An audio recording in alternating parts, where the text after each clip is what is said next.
Hello again.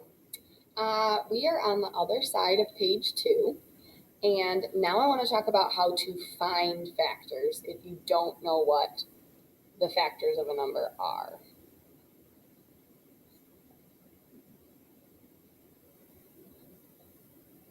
And we are going to talk about a couple of different ways, and this video is probably going to be longer than the last one. So, one way to find factors is to use divisibility tests.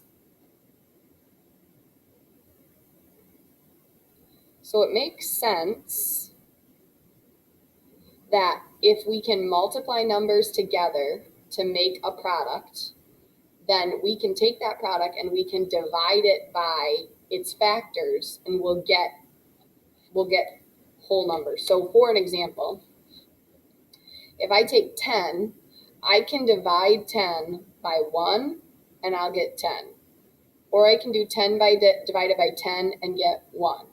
So I'm dividing by one factor and it gives me the other factor.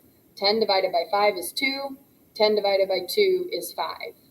So one way to find factors is to find numbers that your product is divisible by. Because if it is divisible by a number, that means that number is a factor. If you can divide your product by that number and get a whole number answer, which means no remainder,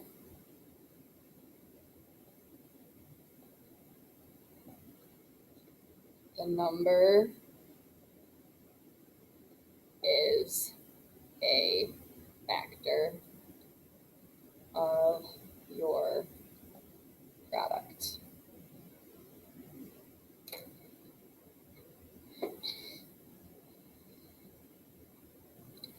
And here, we're actually going to turn the page and we're going to turn the page again. And we're going to fold in our page here and our page here. So it looks like this. So to clarify, this is still page 2. I turn one page and now I have page 3. And what would be page 4, I folded it in half in on itself. And what would have been the other side of page 4, I folded it in half and on itself. And this is actually the other side of page 3 now. Unfortunately, I cannot zoom out anymore. Maybe if I hold this up. Ooh, this is going to be, oh, it's upside down. That's unfortunate. Okay. Well, I will hold the book upside down then. Woo, stepping back. Ooh, I'm floating from the ceiling. So this is page 3. This is page 3. And these are going to become, we're going to make kind of a flippy book action situation there. Okay, enough upside down, Miss Funk.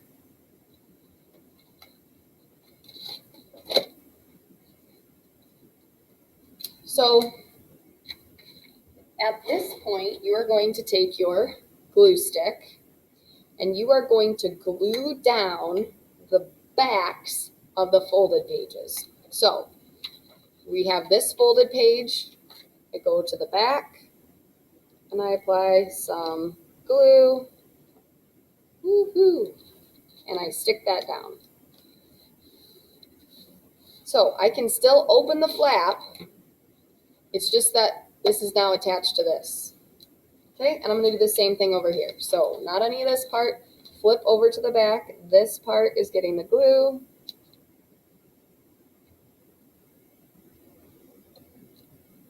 And I'll paste it down. Okay. This, page 3, is going to be labeled, whoops, divisibility tests. And you can go ahead and note that in your table of contents as well.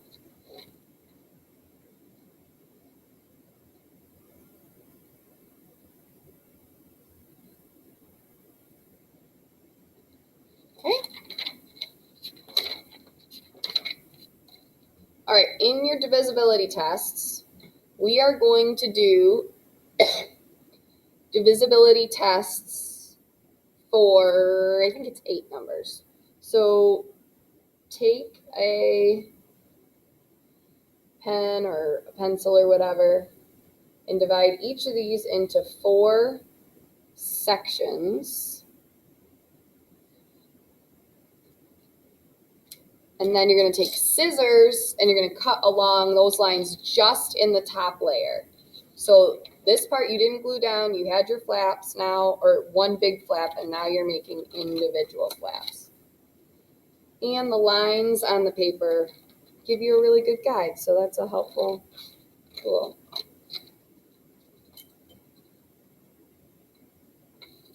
When I get better at these screencast videos, I might figure out how to speed up the parts that I'm taking a really long time.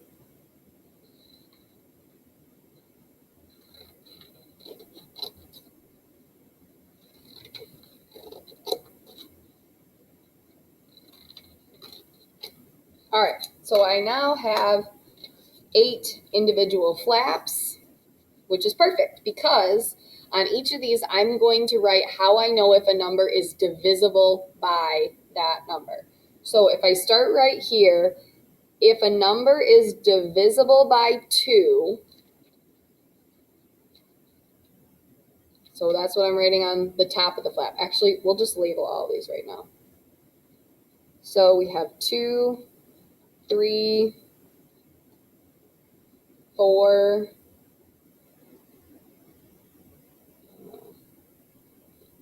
5, 6. There's not really a great trick for 7, so we're skipping 7. There's not really a great trick for 8 either. Again, at this time, please begin cleaning your classrooms. Okay, thank you for that. Wait, is there a trick for 7? No, there's not a trick for 7. Okay, so we have 9 and 10. And I can't remember what's going on that flap. We'll think of it eventually. Okay, so back over here, numbers that are divisible by 2, we know they're divisible by 2 because they are even numbers. All even numbers are divisible by 2. Just as a refresher, even numbers are numbers that end in 0, 2, 4, 6, or 8. 2, 4, 6, 8, 10, 12, 14, 16, 18, 20, 22, 24, 26, 28, those are all even numbers. Okay, so any even number is divisible by 2. That means 2 is a factor of all even numbers. I imagine you're going to write that down. All right, if a number is divisible by 3, this one's kind of cool. It's tricky. You can add the digits up.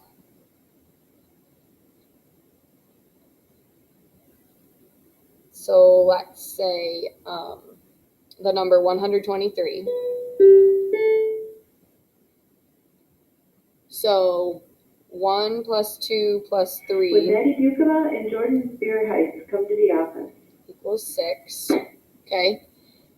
If 3 is a factor of that, the answer part, then 3 is a factor of the whole number.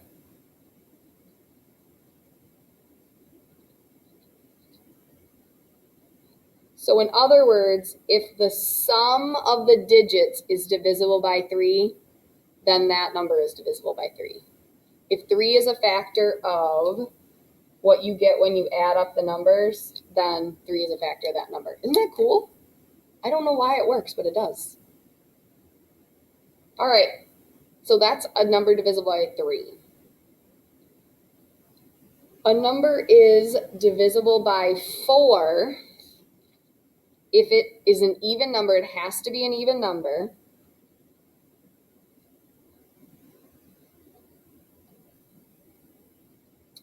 But then, sorry, if you can take, okay, just, it's an even number, right? So you know that 2 is a factor. So let's have an example of like 154.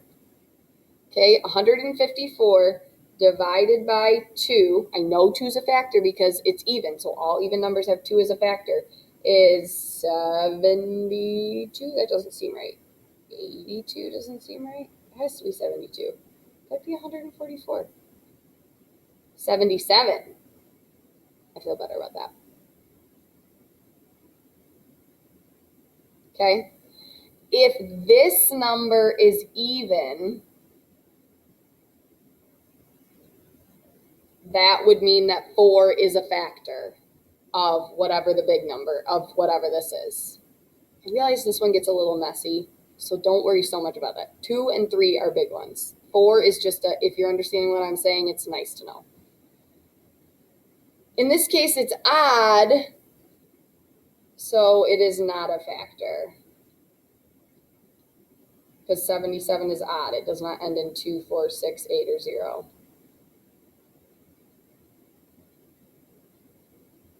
All right. Don't get too lost in the weeds on that one. If you didn't understand that, then just like, okay, I'll figure it out later, Miss Funk, but I'm back with you on 5. So 5 is a factor. This is an easy one. Yay! If the number ends in 5 or 0. So remember when you were learning your math facts and it was like, hey, when you times anything by 5, you're going to end up with either 5 or 0 as the last digit. Now that is working in your favor, just in reverse. If you see a number and it ends in a 0 or a 5, you know that 5 is a factor. All right. 6. Let me move this over slightly. All 6th and 7th graders, please move to your next class. All right. 6 is a factor if 2 and 3 both worked.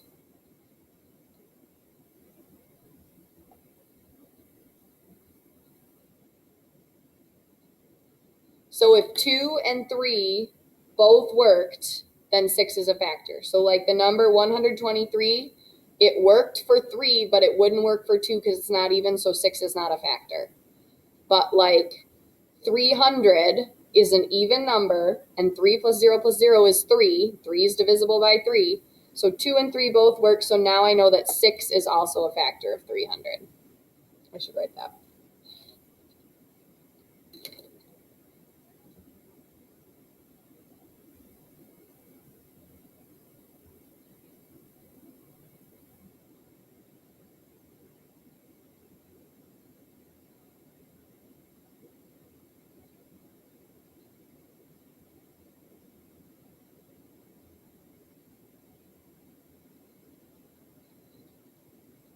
All right, 9 works the same way that 3 worked.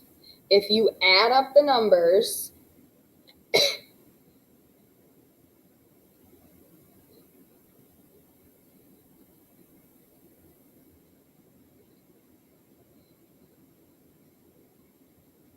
so if we add up the numbers, let's say 9 plus 2 plus 7, 927. 9 plus 2 plus 7 equals 18. 9 is a factor of 18, so 9 is a factor of this big number.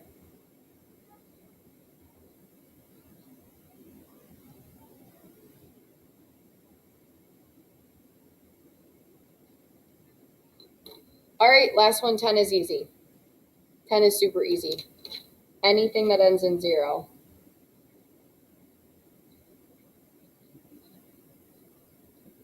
If it ends in 0, 10 is a factor. That's an easy one. Okay. Nobody panic. Some of you are panicking. I can tell. And I'm not even with you, technically, because I'm in like this weird alternate universe. Okay, so divisibility tests are one way to find factors, but there are other ways. The second thing you can All do 8th graders, please move to your is next class. use a factor table. And after I show you this, you're going to be like, Miss Funk, why did you even drag us through those divisibility tests? And it's because it was good for your brain. So, in your math packet, I realize this is a blue one and some of you have a pink one, but they're the same thing. On your new math pages, when we went through and numbered again, turn to page 5. You may have seen this and thought, what in the world is this table? It just seems like it's counting, but there's like other stuff in there. So, go ahead and label this factor table. And some of you may even want to dog-ear this page, because you're going to be back to this page, I guarantee it. So, remember, it's important to remember that every number is a factor of itself. So 5 is a factor of 5. 37 is a factor of 37. And every number also has 1 as its factor. So 1 is a factor of every single number. So on these factor tables, you have the factors of the number listed, but 1 and the number are not listed because it's just assumed. So we're going to write a note about that.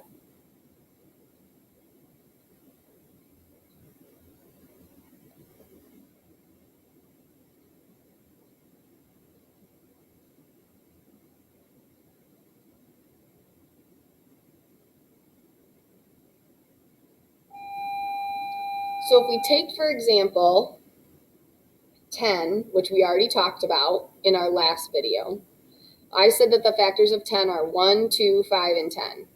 1 and 10 are not listed because 10 is the number and 1 is 1. And so it's assumed. But 2 and 5 are both listed. So the factors of a number are listed in the box with that number. So I want the factors of 38, 2 and 19. And then I add in 1 and 38. Boom. There's my factors.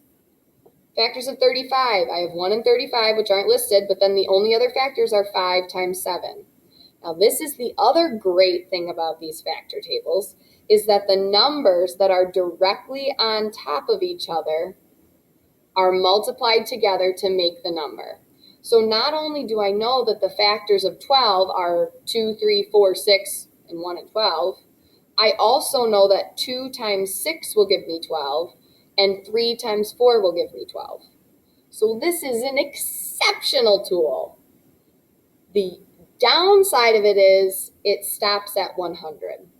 So that's where your divisibility tests become important, because those can help you with, if you have a number in the thousands place. But if it's anything 100 or less, this is going to be your BFF. There's something down here, but we'll talk about that in a minute. Okay? So that's the second way we can find factors.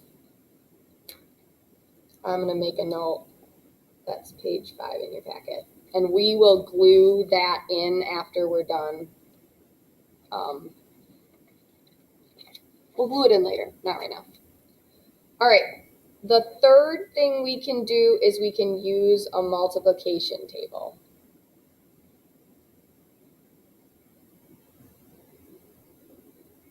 Which is on page 6. And using a multiplication table is a little bit clunkier, but it works for higher numbers than just 100. So this was my factor table. If I flip here to my multiplication table, this allows me to test for any of these numbers as a factor. So if I want to know, if I have a number in mind like 56, I want to see what the factors of 56 are. I can go down the columns and see if I see 56. So yep, looks like 28 is 2 and 28 are factors of 56. And then I could go down my 3s. Nope, so 3's not a factor. Oh, 4's right there. So 4 and 14 are factors of 56. I don't even have to bother with the 5's because it doesn't end in 5 or a 0. 6 is not a factor. Whoops, 7 is a factor. And 8 is a factor. 8 is a factor and 7 is a factor. As soon as they repeat themselves, I know I found all the factors. But if you want to, you can keep going, just to be sure. No. Oh, 14 and 4. We already had that one, but good to double check.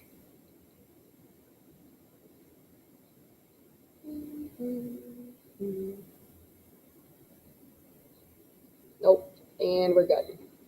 Oh, there it is right there. 2 and 28. All right, so that would have told me that the factors of 56, and I guess 56 I would have used my table, so maybe that was a bad example. Anyway, so it's a little bit more searching with the multiplication table, but it works for numbers all the way up to 900, at least for the factors that are 30 or less. Okay. Those are the way to find factors. I'm going to stop this video because it's been super long, but there will be another video. Yay.